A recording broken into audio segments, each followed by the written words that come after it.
Hello friends, नमस्कार। स्वागत है एक बार फिर आपका अपने यूट्यूब चैनल डायनामाइट एग्जाम में। फ्रेंड्स, इसके पहले मैंने 25 प्रश्न राष्ट्र गौरव पर्यावरण एवं मानवाधिकार अध्ययन के करा दिए थे। तो उस वीडियो का लिंक मैं इस वीडियो के डिस्क्रिप्शन बॉक्स में दे दूंगा। आप वो बाकी के जो 25 प्रश्न मैंने पहले करा दिया उसको भी आप देख सकते हैं। तो चलिए 26 नंबर प्रश्न से हल करते हैं। ललित कला के अंतर्गत नहीं आते हैं, तो ललित कला के अंतर्गत क्या नहीं आते हैं? पर्यावरण, यानी कि ऑप्शन डी सही है। उसके बाद प्रश्न नंबर 27 है, रामायण में कांडों की संख्या है। तो आपको बताना है रामायण में कांडों की संख्या कितनी है। तो रामायण में कांडों की संख्या कितनी है? ऑप्शन सी सही है, 7। उसके बाद 28 नंबर प्रश्न है, पंचतंत्र के लेखक हैं। तो पंचतंत्र के लेखक कौन है?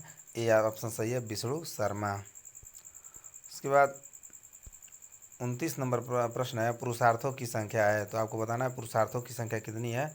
तो ये ऑप्शन ए सही है, 4। उसके बाद 30 नंबर प्रश्न है, संस्कृति में किसकी गणना नहीं होती है। तो संस्कृत में किसकी गणना नहीं होती है?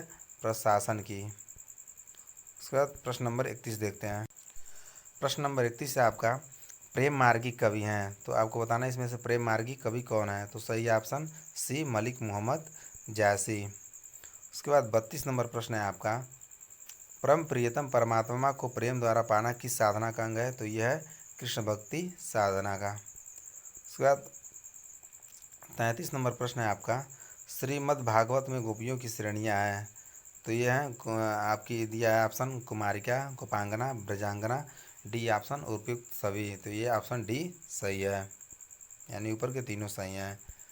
उसके बाद प्रश्न नंबर 34 है, किस मार्ग में भगवान अपने शरणागत को अनुग्रह भाव से प्रपंच मुक्त कर देते हैं। तो ऑप्शन सी सही है, योग मार्ग से। उसके बाद प्रश्न नंबर 35 है, पद्मावत किसकी रचना है। तो यह है, ये ऑप्शन सही है, जैसी, जिनका पूरा नाम है मलिक मोहम्मद जैसी। उसके बाद ऑप्शन नंबर प्रश्न नंबर 36 है, निर्गुण संत नहीं है। तो निर्गुण संत कौन नहीं है।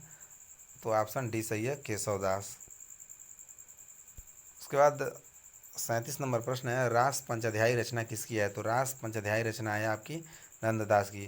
फ्रेंड्स, यदि आपको वीडियो अच्छा लग रहा होगा तो प्लीज़ हमारे चैनल को सब्सक्राइब जरूर करिएगा, नए होंगे तो, और इस वीडियो को लाइक करना भी मत भूलिएगा। उसके बाद 38 नंबर प्रश्न है, श्री रामार्चन पद्धति किसकी रचना है। तो श्री रामार्चन पद्धति स्वामी रामदेव की रचना है, जो कि ऑप्शन बी सही है। 39 नंबर प्रश्न है, कौन सा वेद संगीत से संबंधित है। तो कौन सा वेद संगीत से संबंधित है, ये सही है, सामवेद। उसके बाद 40 नंबर प्रश्न है, फतेहपुर सीकरी का निर्माण किसके द्वारा कराया गया। तो फतेहपुर सीकरी का निर्माण कराया गया था किसके द्वारा। ये कराया गया था आपका अकबर के द्वारा। ठीक है फ्रेंड्स। उसके बाद हम देखते हैं 41 नंबर प्रश्न। 41 नंबर प्रश्न है, हरित प्रभाव किसकी अधिकता के कारण होता है। तो हरित प्रभाव ऑप्शन है आपके पास carbon dioxide, methane, nitrogen dioxide. तो यानी कि उपरोक्त सभी, यानी ऊपर के तीनों के कारण हरित प्रभाव होता है। उसके बाद 42 नंबर प्रश्न है, सबसे ज़्यादा कैंसर को उकसाने वाला हाइड्रोकार्बन प्रदूषक है।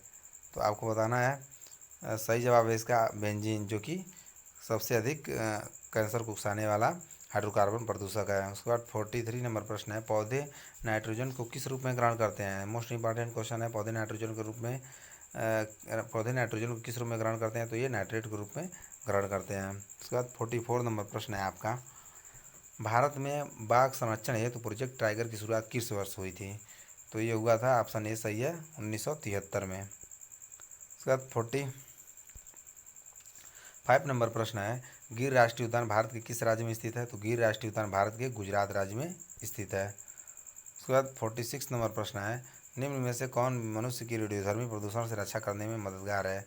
तो ये ऑप्शन है beta carotene, B omega fatty acid, C glutathione, option D सही है, उपरोक्त सभी, यानी कि ऊपर के तीनों सही हैं, ए बी सी। उसके बाद 47 नंबर प्रश्न है, निम्नलिखित में से कौन सा गैर परंपरागत ऊर्जा का स्रोत नहीं है। तो इसका ऑप्शन सही है, डी अणु ऊर्जा जो है गैर परंपरागत ऊर्जा का स्रोत नहीं है। उसके बाद 48 नंबर प्रश्न है, जापान के समुद्र तट के निकट लोगों में मिनीमाता बीमारी किसकी विषाक्तता के कारण हुई थी।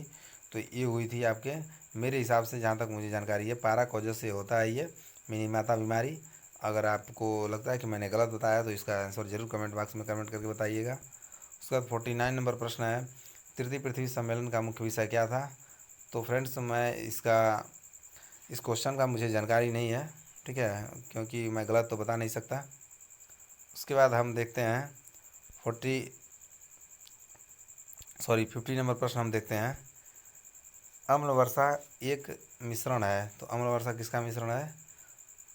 तो यह एक सल्फ्यूरिक अम्ल और नाइट्रिक अम्ल का मिश्रण है। इस तरह फ्रेंड्स हमने इस पार्ट सेकंड में भी 25 क्वेश्चन करा दिए, यानी टोटल 50 क्वेश्चन कंप्लीट हो गए।